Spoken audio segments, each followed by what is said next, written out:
விஜய்க்கு கூடவே இருந்துக்கிட்டு அவருக்கு நல்லது பண்ற மாதிரி நடிச்சுக்கிட்டு இதை பண்ணிட்டு worrying about my son. அவருக்கு புரியல. பிள்ளைக்கு அப்பப்போ பிரச்சனை வரும், அப்பப்போ சேர்ந்துக்கிருவாங்க. எல்லா குடும்பத்திலையும் அவர்கிட்ட விட்டாச்சு.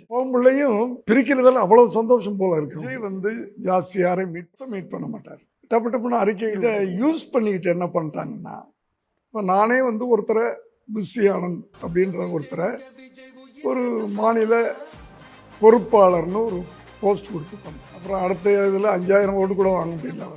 அங்கே தான் 37 மாவட்டம், 37 மாவட்டத்துக்கு 37 மாவட்ட தலைவர், 200 மாவட்ட தலைவர் இருக்காங்க.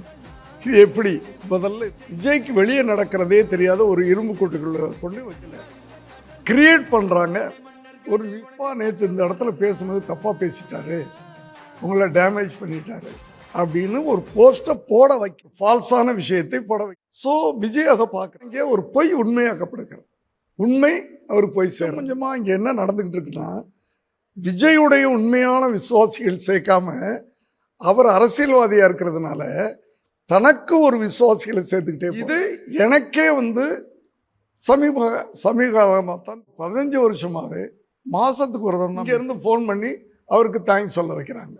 இன்னொருத்தனுக்கு ஒரு மாவட்ட தலைவர் வேலூரில் ஒரு பையலை போட்டு அடிக்கிறான், ஜாதி பேரை சொல்லி அடிக்கிறான். அவன் என்கிட்ட வந்து அழுகிறான். ஸோ அடித்தவன் மேலே ஆக்ஷன் எடுக்கிறதா, அடி வாங்கினவன் மேலே ஆக்ஷன் எடுக்கிறதா? அடி வாங்கினவனை கூப்பிட்டு நீ வெளியே சொல்லாத, போய் அவன்கிட்ட மன்னிப்பு கேளு. யார்கிட்ட? அடித்தவன்கிட்ட போய் மன்னிப்பு கேளு. இது யார் சொல்கிறாங்க?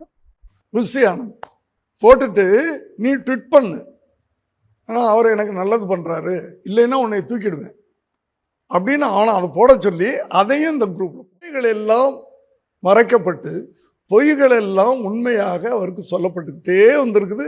இந்த 3-4 வருஷங்களில் அந்த அமைப்புக்கு நான் தான் நிறுவன வெளியே வர போகிறது இல்லையே, பேட்டிலாம் கொடுக்க போகிறது இல்லையே. அடுத்தது என்னுடைய பிள்ளை அந்த விஷ வலையிலேருந்து வெளியே வச்சுருந்தாருன்னா இதெல்லாம் நடக்காதுங்க. ஒவ்வொரு எலெக்ஷன்லையும் வந்து இந்த கட்சியிலையும் பணம் வாங்கிக்கிறான், அந்த மாவட்ட தலைவர் இந்த கட்சியிலையும் பணம் வாங்கிக்கிறான், இதுக்கும் வேலை செய்கிறான், அதுக்கும் வேலை செய்கிறான். அப்போ விஜய்க்கு விசுவாசம் எலெக்ஷனை நோக்கி நான் இப்போ எதையுமே நகர்த்தலை சார். ஏன்னா எலெக்ஷன் வந்து அடுத்த வருஷம் இந்த இன்னும் 3-4 மாதத்தில் வரப்போகுது. 3-4 மாதத்தில் இப்போ நான் அப்போ தான் அப்ளிகேஷன் கொடுத்துருக்கேன். அது வர்றதுக்கே 3-4 மாதம் ஆகும்.